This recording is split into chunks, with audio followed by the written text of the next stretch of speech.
తద్దోష పరిహారార్థం పట్టీశ్వరంలో శివలింగాన్ని ప్రతిష్ఠ చేశాడు. అట్లాగే బ్రహ్మహత్య జరిగింది, తద్దోష పరిహారం కోసం రామేశ్వరంలో శివలింగ ప్రతిష్ఠ చేశాడు. అయితే రామాయణంలో లేదు కదండి ఆ విషయం. మరి రామేశ్వరం, పట్టీశ్వరం, వైదీశ్వరం వీటిల్లో వేదారణ్యంలో లింగములు ప్రతిష్ఠ చేసిన విషయం రామాయణంలో ప్రస్తావన లేదు కదా అని మీరు అంటారేమో. మనకి స్థల పురాణములు అని ఉంటాయి.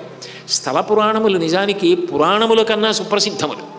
మనం ఒక దేవాలయానికి వెడితే స్థల పురాణాన్ని ఆధారం చేసుకుని అక్కడ ఉన్నటువంటి మూర్తి వైభవం ప్రకాశిస్తుంది.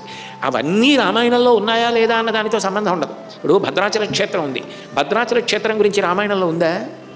ఎక్కడ లేదుగా. లేకపోయినా భద్రాచల క్షేత్ర ప్రాశస్త్యం భద్రాచల క్షేత్ర ప్రాశస్త్యమే. అంత గొప్ప క్షేత్రం. రామాయణాన్ని వాల్మీకి మహర్షి రామవైభవంగా, రామ గుణవైభవంగా, రామ ధార్మిక వైభవంగా, ఆయన అవతార ప్రయోజనంగా నరుడిగా ప్రవర్తించిన వైనంగా చూపించారు. స్థల పురాణములు ఇతర విషయములు మాట్లాడతాయి. కాబట్టి ఇందులో లేదు కాబట్టి అవి అలా ఉన్నాయా అండి అన్న ప్రశ్న ఉత్పన్నము కాదు. అవన్నీ పరమసత్యములే.